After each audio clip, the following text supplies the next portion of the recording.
Dahil sa talas ng pakiramdam ni Zoro, agad niyang nasabi na may nagmamasid sa kanila. Bigla na lang tinira ni Ilong Ranger si Luffy ng kanyang tirador. Naglabasan ang mga napakaraming mga pirate flag. Lumabas si Long Naos at nagpakilalang si Kapitan Usopp. Kanyang pinagmalaki ang sobrang dami niyang pirate crew. Biglang dumating ang istriktong si Boy Labo na mayordomo ng mansyon. Nagalit ito at pinapaalis sila Luffy, kasunod ay nilait ang pagkatao at ama ni Usopp. Nagalit si Long Naos at dali-daling bumaba sa puno at sinuntok si Boy Labo. Kinausap sila ng lalaking weirdo at sinabing isa siyang hypnotist. Nagpakitang gilas ito at ginamit niya ang kanyang hipnotismo sa mga bata. Nang matapos 4 silang nakatulog, gawa ng hipnosismo. Sinamantala ito ng isang pirata at pinalo ng maso sa ulo si Usopp. Bulagta si Usopp pero pinilit pa rin niyang pigilan ang mga pirata. Pinalo naman ni Nami ang piratang aatake kay Usopp.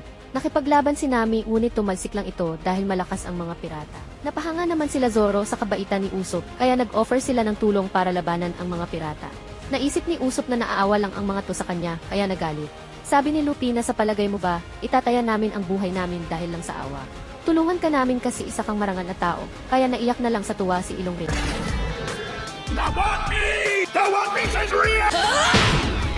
To see more, just press the subscribe button to be notified by YouTube.